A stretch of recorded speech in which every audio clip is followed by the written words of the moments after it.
final boarding call for all remaining passengers. Please now make your way to the gate. The podcast is about to begin. Welcome to another episode of Let's Talk About Travel, and today I'm delighted to be joined with an old friend, and I can say that because we've known each other for a long time. So today our special guest is Gary Reavely, that's hard to say, another one in our series of legends in travel. So welcome to the show, Gary. Pleasure to be here. And just before we went live, they were having a chat about the good old days. So I've probably known you for 4 decades, I would think. Be, yeah, easily, yeah. I know you're thinking I can't be that old, but sadly I am. How long have you been in travel? Not far off 50 odd years, I think. Just under 50 years, goodness. I think. Yeah, started when I was 17.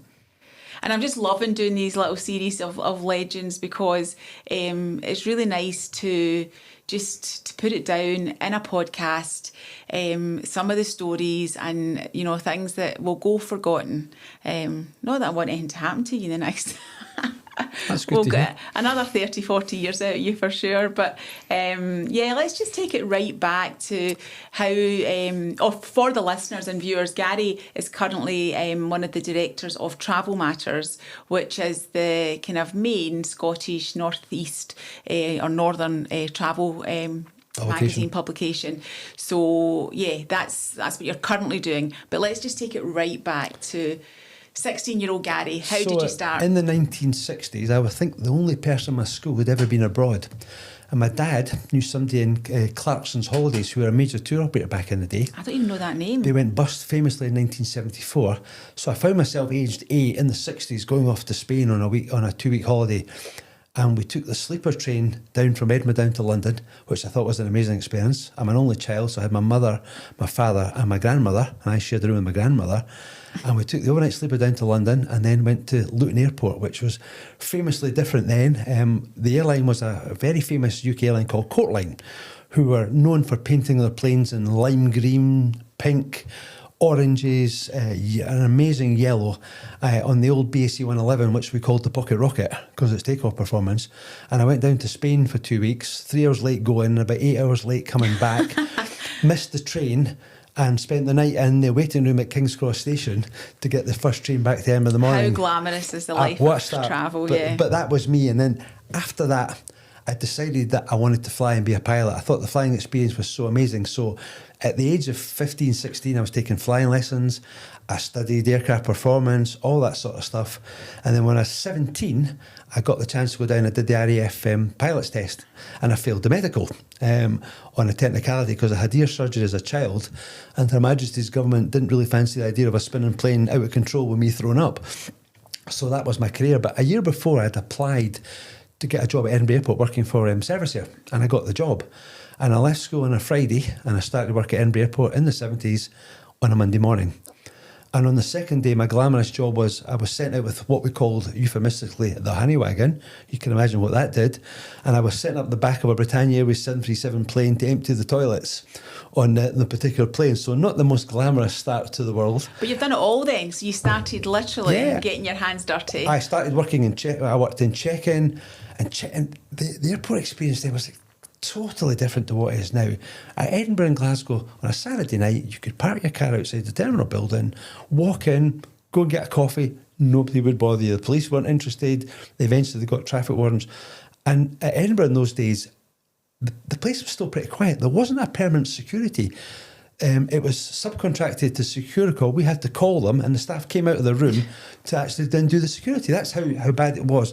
In Edinburgh in those days... Or how good it was. Or how good it was, yes, yeah, absolutely. In the winter, there was only 4 flights a week to Dublin with a 74-seater plane. 1 flight a day to Amsterdam with a 44-seater Air Anglia F-27. So you wouldn't be too overly stretched then in your job? No, check-in was so simple. We handled lights of Dan Air, Monarch, Britannia, Laker, and we also handled all the private jets, which was just the most fabulous part of the job that I really liked. We'll come back to the private jets, and we used to handle the Stones, Bowie, all the private jets for them. Money was no object; had to be the best of everything, and that was probably my favourite part of the job. But checking, if we checked in, say, a Dan Air Comet, the old vomit comets as we used to call them, you took a sticker off a plan of the plane, and you took the sticker off and you put it in the boarding pass, and that was it. But you know, back in the day when the check-in was done manually, bookings were done manually as well, to be fair. You didn't ever go over bookings. You didn't get the stress of if the computer goes down, the whole thing. My dad learned the lesson quickly because people knew I worked at the airport. So they used to phone my dad, can Gary get us some nice seats on the plane? And I used to get that all the time. And we would, if we had staff going out, we'd put the stickers aside. But I remember one particular night, we had 2 Ryanair flights going out and they were parked side by side at Edinburgh. One was going to Rimini, one was going to Ibiza. And the Ibiza bags went on the Rimini. You couldn't actually get 2 more, one end of the spectrum. The Ibiza bags went on the Rimini plane and all the Rimini bags went on the Ibiza plane. Well, there was hell to be about that. Ryanair had to charter an old vintage DC-3 to fly to Rimini, to fly to Ibiza, swap the luggage over and come back. Well, we all Airlines wouldn't even do that now. Honestly, it would be get your bags on the way back. And I mean, Ryanair was a great thing. And because I'd wanted to be a pilot, I was a bit in awe of pilots and particularly cabin crew because they were the sort of women that my mother had warned me about as a young boy. And I met some of the most amazing characters. We characterised them as generals. So there was the typical number 1 would have 1 star up to what we called the 4-star generals. And these were women not to be messed with. They were in charge of standards. You watched what you said to them. Everything had to be spot on. And if we knew we had a 4-star general maybe doing a check flight in the cabin crew, we all had to mind our P's and Q's, and it was like that. But the captains and but going back to the early days, some of my friends were cabin crew back in the days with British Caledonia, and it was a real career. Do you know, it was. I mean, very different than what it is. We used to always joke that the Glasgow Britannia crew all had black belts in karate and judo. Well, one of my friends was in Glasgow, so I must tell her that. I hope she's listening. She must be. And then back in the day, the cabin crew, I think, got 2% commission on the bar sales. The Manchester crews loved coming up to Glasgow. I can imagine. So if they were doing, say, a Tenerife Glasgow flight, the bar sales were phenomenal. They were all ordering 2 or 3, 4 drinks as soon as the trolley came round, and they were making a fortune. They used to love going up to Glasgow. But the pilots, I mean, some of the Ryanair captains were just legendary. A lot of these guys were ex-RAF. And we used to joke that they actually sometimes forgot that they were flying passengers, and they still thought they were flying a Phantom jet off an aircraft carrier, and the plane would just go up like that, like a rocket. And I once flew on Balkan Airlines to go to Bulgaria on one of these Russian Tu-154s. And the joke was that the pilots were all failed Russian MiG-19 fighter pilots, and that they still were flying the plane thinking they were flying a MiG-19 and not. And it would take off like unbelievably. It would come down fast and land at top speed. It was, the airport back in the day. So I want to tell you about a Saturday night once. I'm on duty on my own. It's a Saturday night. We've got no flights. I spent most of the day chasing some lost luggage, and at 9:45 I'm just getting ready to leave, and I get a phone call that I couldn't believe, and I don't think it's ever happened since. Prestwick closed. I think it had a lightning strike on its ILS, and Glasgow also closed due to strong crosswinds. It was torrential rain, and I get a call. Danny say, Gary, we've got a plane coming in to Glasgow. It's diverting to Edinburgh. Edinburgh closed at 30:30. We must have this plane out of Edinburgh by 30:30, back down empty to Manchester. Britannia called me, and we had a flight coming in with 130 passengers from Rehouse, diverting to Edinburgh, and 4 British Caledonia 111s, and I'm the only one on shift. I thought, what am I going to do? Phoned one guy. I knew a couple of guys were in the flying club, my colleagues. They're drunk, no chance of getting them help out, so that was my problem. And also we had to find coaches for 6 passengers to get them from Glasgow to Edinburgh, from Edinburgh to Glasgow that night. Where was I going to get at 10 o'clock, 10:30 so at night? 6 coaches, not 6 passengers, 6 coaches. 6 planes, 619 seaters, 142 seater and 130 seater, all diverted to Edinburgh. It's torrential rain. So I thought, what am I going to do? So we're frantically trying to get coaches. The Ryanair plane lands. And I'd never done a Ryanair 727 load sheet before, because I used to do the load sheets for the weight and the balance. And with Ryanair, it was a disc that you spun round with a crayon, and you marked the crayon where the centre of gravity was, where it was empty. And then depending where the fuel was, because it had fuel tanks before and after the wing, you moved the crayon, right? And I'd never done a 727 before. Doesn't sound too technical. Well, no, it wasn't. And if the plane was out of trim a little bit, you could sort of nudge the wheel a little bit. Oh, God, it's all fly now. And I'd never done a 727 trim sheet before, so I was a bit concerned about that. And then as the plane's taxiing in the torrential rain, I realised we didn't have a tow bar to push back a 727 on the station. So I had to frantically phone air traffic and say, whatever you do, don't let the plane come in and stand, because we can't push it back. So it parked right out at the far end, and the passengers had to disembark in the torrential rain. Okay, and that was stressful enough. And then the Britannia flight lands, managed to get him on stand. So all the passengers come off, and I've got Danny screaming at me to have this plane out of Edinburgh by midnight 30 to get it back down to Manchester because the crew were taking it empty. And I'll never forget that night. One of my passengers, Britannia passengers, had a heart attack in the lounge and died in the arrivals hall. Oh dear. I had to deal with that. And the fire at the time, the airport fire service provided emergency cover, and they were there, tried to save the lady. Tragic. Right, happened right in front of me. And I'll never forget that even. And this was my Saturday night that I was thinking. I was finishing at 10:15. Eventually, I managed to get the Dynair plane out. Managed to figure out how to do the load sheet on it, and we managed the Britannia plane stuck overnight and went back to Glasgow in the empty. I think I got home at 4:30 in the morning. After that, managed to get coaches and we got everybody away. But that was a typical night working at the airport. What you would experience. I mean, some of the laughs that we used to have as well with passengers. I think my favourite story was we used to have a Dynair flight going late to Alicante on a Saturday night, and we called it the honeymoon special. And loads of people would come up, going to Benidorm for their honeymoon, spending their wedding night on this Dynair Comet going down to Alicante. And people would turn up with a 6-pack of beer, fish suppers in the hand. But you could do that back in the day. That's the days when you could actually smoke on planes as well. Absolutely. And the smoking and non-smoking, the only difference was a curtain to stop the smoke coming through. And on a Comet, the front seats face backwards, and any passengers who were rude to the check-in staff always got allocated to the seats facing backwards and facing somebody else. So this particular night, a passenger comes up to me and says, "Can you help us? I've got a real problem." I said, "Yeah, how can I help?" He said, "Is there any chance you could delay the flight by 30 minutes? I said, "You must be joking." I said, "It's due at midnight. The airport closes at midnight 30. He said, "The bride's got a bit of a problem. She's forgotten something very important for her honeymoon." Oh, okay. So eventually, a taxi comes shrieking around the airport, halts to a stop, winds in the window, and the best man hands me a packet of the contraceptive pill. And I had to run through the airport, through security, literally ran up the stairs as they were closing the doors, and handed that to loud applause from the airport and all the staff who all knew what was going on. So you talked about you wanted to be a pilot. Did you ever fulfil that dream? No. When I worked at the airport, we got the chance to go. I went to Corfu for the day on a Dynair flight. We used to go out and back for the day, and I got to come back in the jump seat of the Dynair Comet, sitting in the navigator seat behind the captain all the way from Corfu back to Edinburgh. That was amazing. We used to occasionally, if a private jet was in and they didn't know the way around the airport, you would sit in the co-pilot seat and you would taxi them down to the general aviation terminal.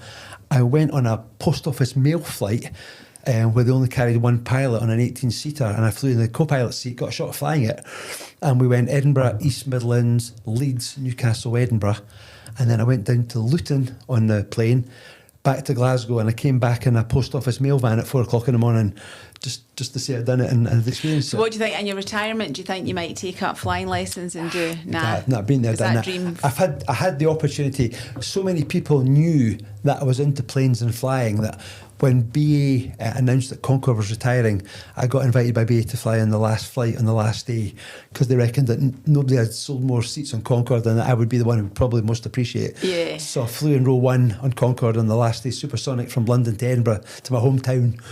And when I got to fly Concorde to New York, my seat number was 1C. Yes, I was in 1D. 1C. And Ian Bailey was the Concorde captain who lived in Stirling. And we were overweight for landing. And we did 2 circuits around the Wallace Monument so he could wave to his wife.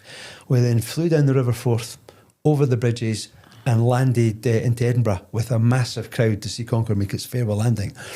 It was such a well-loved, iconic aircraft, and it used to come into Prestwick regularly for training flights. Yeah, it did, and I was working in Prestwick at the time, and I used to be so amazed by the number of, I want to call them anoraks, but that's perhaps a little... that's the term we used. Yeah, people who were real enthusiasts of planes used to keep me late for work, so it used to annoy me that I couldn't get through Prestwick for them all.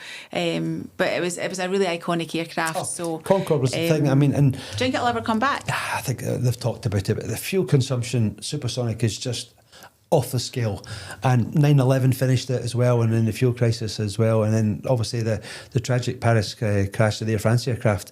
That was it. That was the final nail in the coffin, I guess, really.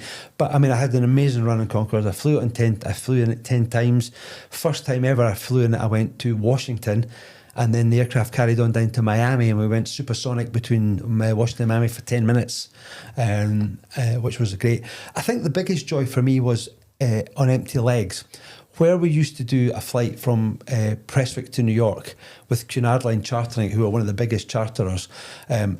BA were very fussy on where Concorde could take off from because of the performance. So it effectively was limited to Heathrow, Manchester and Prestwick, because Prestwick's got a 9,500 foot runway. So what we would do is that Concorde would go Heathrow to Prestwick, and my people and your people would have come back on the Queen Elizabeth after a couple of nights stay, and the aircraft would then go back to either usually Belfast or Bournemouth for Bath travel, and their passengers would have gone out in the Queen Elizabeth, had a couple of nights stay in New York, and then come back on Concorde. So for BA's point of view, it was high utilisation, and they were delighted. But Cunard very kindly on 4 occasions gave me the whole empty aircraft for nothing, to do with as I pleased. We sold seats for £150 one way in Concorde, glass of champagne, Concorde model aircraft. It was, and I took all my airline sales reps, all my cruise managers. I used to say, "We'll give you a ride in Concorde," and they absolutely loved us for that. On one flight, we had a guy going to propose to his girlfriend, so we got the champagne and the flowers on board. He went down on one knee between Edinburgh and Heathrow. Fortunately, she said yes, and we brought that's down a lovely story. We brought down the flowers and the champagne, and Captain came on and announced it to massive applause from all the other passengers. But I remember one of the pilots calling me a week before. And he said, "Hi Gary, I'm Captain so-and-so." He said, "I'm taking the flight." He says, "I'm so excited." He says, "We don't often get the chance to fly short positioning legs." He says, "And we'll be about 90 tonnes lighter than we would normally be. And Concorde dictates that even on a flight like that, we have to use the full takeoff and the afterburners like our fighter jet." He says, and it's incredible. So we get on at Heathrow, and we're taxiing out, and I'll never forget the captain came on and said, "Yeah, ladies and gentlemen, it's the captain here. Just in case you're wondering," he says, "you're on Concorde," he says, "and I want to explain to you what the difference between Concorde and a Boeing 747 is. And I can only give you the analogy of cars. A Boeing 747 is a Ford Escort. You're on a Lamborghini, and you're just about to discover why. Lined up on the runway, power on, the afterburners went, and it's just like a scalded cat. It's the only thing I can describe it as you press back into your seat, the noise of these 4 Rolls-Royce engines, and then up to about 250 miles an hour takeoff speed in about 10 seconds, and then just up it went. And, you could feel the pilot struggling actually to contain it because the aircraft just wanted to go. And then at about 15,000 feet, and I remember I had Joe Maguire, ex of Emirates, sat beside me. And he came on again and said, "Ladies and gentlemen, we're just passing through 15,000 feet now on our way to Prestwick. And I'm just going to put the power on and I'm going to show you what we can do with this." And then he just put the power on. Jill screamed loudly, as did the rest of the plane, as we then went up to about 30 or 1,000 feet. And what I was so disappointed in, he wanted to do a fly past down Prestwick's runway, and he got permission to do it, but it was a bit of low cloud, so therefore we couldn't done it. And I would have absolutely loved to have done a fly past along Prestwick's runway. But then when we did the other flights, Linda, as you know, at Prestwick, to try and make this an experience for passengers, I ran a private coach from Edinburgh for the people from Edinburgh, and we put on executive catering. And I'll never forget, on this particular day, the hostess didn't turn up. She was ill. So I'm serving the tea and coffee, making sandwiches that morning on the way to Prestwick. So that's good luck or bad luck for the I don't passengers. know. And then we get to Prestwick, and Prestwick were always great. They'd arranged special check-in for all the passengers, the VIP. And what we liked to do was we put a red carpet at the end of, I had the aircraft parked at the end of the pier at Prestwick. It come up the night before, was already sat there, the crew were already in place, and we asked 2 of the BA staff from Glasgow would come down in their full uniforms. So we take the passengers down individually, we take them to the end of the pier, and there was a red carpet, and we had a piper in full regalia. We'd pipe the passengers from there. They would then be met by the 2 BA staff in uniform. We would walk them up the stairs. There's one of the pilots. There's the number 1 cabin crew. Welcome on board Concorde. Well, do you know what? It was amazing. It was great. I'll never ever top that. And then when I went on the aircraft, we took off twice straight over the Atlantic. As the aircraft taxied out and the captain's describing what he's going to do, the atmosphere was just electric. You just could cut the atmosphere with a knife. People were so excited about what was about to happen. 3 hours, 40 minutes flying time, I think, to New York was just incredible. And then the atmosphere on board the plane, And I remember the captain coming down and chatting to me, saying, Gary, he says, we get this, okay? Normally we're flying, it's the CEO of the top flying companies, it's celebrities. For these people, this is the best day of their lives. It's a bucket list experience. They're flying on Concorde from Scotland to New York, coming back on the Queen Elizabeth. They said, we're going to put on a show for them. And boy, did they do. It's a pinch me moment for sure. Everybody was, we got everybody up to the cockpit. We would have the picture taken. The two pilots and the flight engineer would sign the certificates, got the picture taken, back to the seats. One or two people got a bit tired and emotional on the flight with the champagne because it absolutely flowed. I usually had to fill in about 10 US immigration forms and customs forms prior to landing, as one or two people were having a little bit of difficulty writing and seeing the forms.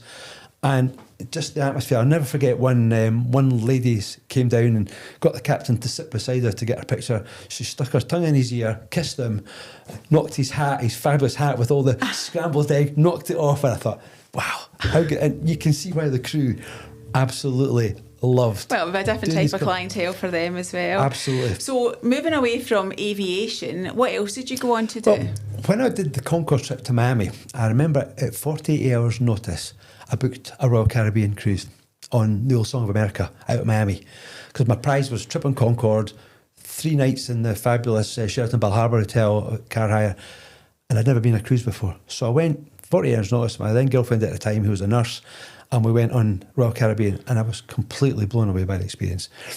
Royal Caribbean did it a bit differently in those days. Every night was a theme night. So you had Spanish night, Italian night, French night, British night, crew all dressed up. They did a menu, the restaurant was all themed, and last night was America the Beautiful night, as they called it. So they served apple pie, Vermont turkey, Idaho baked potatoes. Completely blown away. And that really, for me, became a lifelong thing about going on cruises. Since then, I've maybe done 50 Caribbean cruises. For my honeymoon, I went on one of the small Sea Goddess yachts. That was memorable because 2 of us went on honeymoon and 3 of us came back, which was quite something for my daughter to talk about. It's a great story that she dines out on. And I just think with cruising, I think travel agents that sell cruising have a passion for selling it. If a travel agent says to me, it's not a cruising area, I say to, well, actually, yes, it is, but they're just not booking with you. And I always remember seeing an advert for toothpaste and thinking the advert for toothpaste was that this particular brand of toothpaste was used by dentists. It was a preferred one. And so many travel agents, I know, yourself included, for them, cruising is the ultimate holiday. And that says something. We all love going to America and Florida and New York, but I don't think there's quite a holiday for value for money. And I've had so much fun taking groups. I took a group of 85 people from a care home in St Helens once on the Queen Elizabeth, and so many people wrote to me afterwards and just said, what a joy. And I think that as an agent, I think you have to have a passion to sell cruising.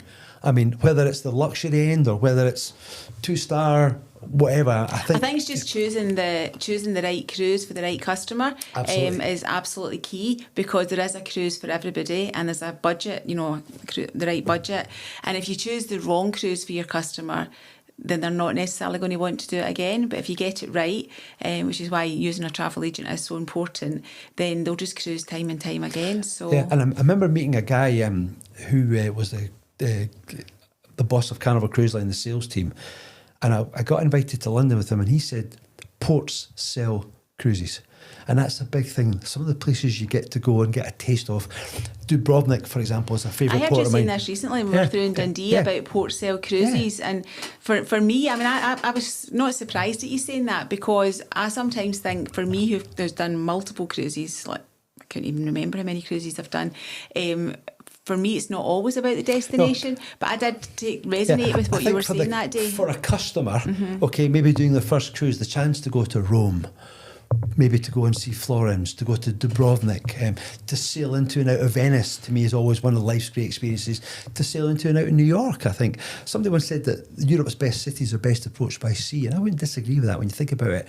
Venice, Istanbul, obviously, amazing, fantastic. Or Paris up the Seine on a river cruise. And I think river cruising now, there's such a big transfer now to river cruising, which has become massively popular. And so many younger people now looking at river cruise, whereas before it was always, an ageing population that went on and river I think cruises. when I see people at my wife's work all want to go on this Icon of the Seas, this 6,000 passenger thing, they want to go and experience that and enjoy it. And I just think, there's absolutely there's a cruise for everyone.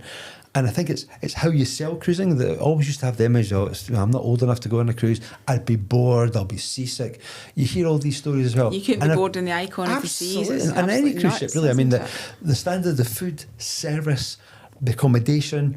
I just think it's a magical holiday. I've had some fabulous experiences all around the world cruising, and as it continues to expand, I think there's 16 new ships due. So there is somebody good one. It's not slowing down. You know, if you look at the investment with some of the new ships that are coming on in the next 10 years, there's no way the cruise industry is slowing down. And I think, and I'm interested to hear your opinion on this, I think people graduate, maybe they'll do, for example, initially in the Med, and then all of a sudden it becomes the Caribbean, or they want to sail out of New York down to the Bahamas or Bermuda. Recently, I think the cruises that are sailing out of Dubai and Abu Dhabi and Doha for the winter months are becoming great. 6.5 hours flying time to Doha, guaranteed weather, same in Dubai. Well, it's just something different, because if you want to go in the winter, you've either got to go long haul, which some people just don't want to do, or they're a little bit fed up just going to the Canaries. And some of these repositioning cruises, fantastic value for money. It's a bit different for where they go. Back in the day, they used to sail the repositional cruises empty. Yeah. You know, it's not always you can... I mean, commercially, it must have been suicide. It was a fortune. I know, and absolutely. now people love us. And some people, you know, maybe there's 6 days at sea, maybe from, say, the Azores round to Barbados. And for some people, that's just the chance to... Bliss. It's bliss. It's not a cruise that I would recommend for people doing their first cruise. No, absolutely not. Because you need to know you're going to be okay, and you're going to, you know, all the myths that you believe that you're going to be bored, you're going to be seasick, all these things which aren't a thing. People don't believe you, so don't send them in a repositional for the first. We always used to say that the Orient Express to London or to Venice, a Queen Elizabeth, a Cunard ship, Queen across the Atlantic, and Concorde across the Atlantic were possibly the 3 great travel experiences. I've done transatlantic on the old QE2 twice. It was in 5 nights then, it's 7 now. So the ship really had to go to it. Somebody said to me, what did you do for 5-6 nights at sea? I said, do you know what? I've got no idea, but I had the most fantastic time doing it. And it was just bliss. No phones, just you, middle of the ocean. Oh, I'll go to afternoon tea now. Cunard used to do the most fabulous afternoon tea. The white glove service, the string quartet was set up. They would do a Viennese afternoon tea, and it was just, wow, this is, you know, great memories of places like that. And I think, you know, doing something like a Queen across the Atlantic with the traditional afternoon tea, and it's iconic. Yeah. It's, you know, travel in a bygone era, and it's lovely that they still offer that. Yeah. But it's not for everybody. No. So it's finding, you know, that's where the agent comes into it, finding the right cruise. Yeah, and you're right. You have to ask questions. You know, where do you want to go? What are your interests? Do you like big production shows? Is that your thing? Or do you want a quiet? I mean, on my honeymoon, there was 50 passengers on my cruise ship. Latterly, I've started to really like going on some of these smaller. I was on Ponant and French Cruise Line in June, 125 passengers. I did one of the Emerald super yachts with 95 passengers. That does look amazing. You know, we decided one night, we're sailing out of Elba, we'd go to the top deck where there was a jacuzzi. We'll go and sit in the jacuzzi. They sent one of the crew up to open up the bar just to serve us champagne. Now, that's what I call service. On the Sea Dream yachts that go to the Caribbean, they do this incredible beach party on Virgin Gorda, where the captain comes ashore in his shorts and they bring the champagne and they bring the canapes and the caviar and they serve it in the water in the Caribbean off the beach. I've seen the pictures of that, yeah. So it actually does happen. Yeah, and they do it, and I did it in Seychelles. They did it in Desroches in the Seychelles, the legendary Sea Dream beach party. I remember I cruised at Hawaii out of Honolulu on a really old ship. It was so old that I think in 1958 this particular ship took Princess Grace of Monaco on a wedding party from New York to Monte Carlo for her to marry Prince Rainier. The other one, An Affair to Remember, where Cary Grant and Deborah Kerr was filmed on it. And I did this out of Honolulu for the week and had a great time. And I got invited to sail out of Maui, which is one of the most fabulous places that I've ever been to. And we sailed out of Maui at midnight. And it was a warm, balmy night as we sailed out of this beautiful Hawaiian island. And I'll never forget that. And going into New York, and I remember the QE2 captain saying to me, he says, I've done this hundreds of times. He says, if you ever tire of sailing into New York at 4:30 in the morning with the skyscrapers and the lights, he said, time to give up and quit. And I thought, do you know what? He's right. Yes, right, yeah. I can't believe we're nearly out of time, but we want to just quickly do a whistle stop of what happened to Gary after, so airport, then you get a love of cruise. I worked in the airport. And then you became a travel agent. Eventually decided the shift work, I mean, in my days, Spanish air traffic control were giving us nightmares. We had 17, 18 hour flight delays. You got one weekend off in 4 and you had to work either the Saturday and the Sunday. So I eventually decided this wasn't for me. So I got a job as a trainee working for a company called Civil Travel in Edinburgh with 12 shops. I eventually became the area sales manager, and then I became the sales and marketing director. I was with them for 20 years. We specialised in cruise. I also specialised in newspaper reader offers. I was going to say, I remember you then. That's probably when I started to got to know you, was when you were doing all the readers' offers, and you were kind of direct competition for my company that I was working for at the time. But we had some really good days. Yeah, and some I good did work events. for all sorts of newspapers. And then my company got bought by a big multiple tour operator. I really didn't want to work for a big company. So my dad gave me a lot of money and said to me, Gary, go and do this. Buy a shop. I absolutely think you can work for yourself. So I set up Oceanic Travel based on a shop in Edinburgh, carried on what I was doing. Then eventually I cut my gills, got pregnant and left. The newspaper circulation was declining, and I was thinking about retiring. And I thought, you know what? Far too young to be I retiring. thought I'll go back and work at the airport. I said, which was always my first love, doing that. And I couldn't even get a job working in the minute. They thought I was overqualified and they wouldn't hire me. And I was really disappointed at that. So I then decided that there was a gap in the market for a really top quality travel trade publication, a bit like Vogue, sales focused, giving business ideas to travel agents. We would cover Scotland, the north of England, Northern Ireland and Isle of Man. And we started off with a 32-page first edition with my colleague Hilary Douglas, who I'd known for years, who was really, really great advertising girl and who managed my advertising accounts. We put a bit of money into it. And then about a year later, Andrea Glenn, who had worked for another publication, who's got all the taste in the world, whereas I have none. My idea of colour coordination is nil. And Andrea's a fabulous designer. Hilary is an amazing salesperson. And between the three of us, You've got all the skills it takes. Yeah, just the three of us, we've developed this fabulous product. We're now, like 86 pages. We have a luxury matters, we have a sustainability matters, and it's been an absolute joy. What a pleasure. That's a great publication. Yeah, I mean, so people, well done. and so many people write to me and say to me, you know what, Gary, thanks so much, love it. And it's become a real joy. And, I'm 66 now, and retirement's maybe looming a little bit for me, but whilst I still enjoy it, and I'm still, I still enjoy travelling. I'm away to London tomorrow. I've got an awards ceremony. And, the travel business, I always say to people, look, gets in your blood. It's an amazing business. Willie Stewart, your former colleague, once said, you may not ever become a millionaire, but you'll certainly live like one. Well, we had Willie on the podcast yeah. last week, and that's exactly what he said. You get to live a millionaire's lifestyle. Absolutely. And it gets into your blood, and there's you have to have a passion, because it's certainly not for the money, but the experiences, and travel's the only thing that costs you money, but you come back richer. Yeah, and I so say many that to my people, clients. the joys of making the dream come true for people, and it really is. You are in many cases, whether it's a trip to Benidorm, if that's somebody's idea of a dream holiday, fantastic. Or whether it's 3 months round the world or a world cruise, you're there to make the dream come true and not to make sure that dream isn't crushed on the rocks of reality, as I always say. Yes. Get it right for the customer, because at the end of the day, customers equal paydays. Absolutely. Well, thank you so much, Gary. Again, we didn't even scratch the surface. Like there's so many more stories I know we could have talked about, and some I'm actually maybe glad we didn't. Absolutely. But yeah, thank you for being on our welcome. podcast. Thank you for asking me. Yeah, thank you. So that's us, another week of Let's Talk About Travel. Thank you for joining us on the podcast, and look forward to seeing you next week.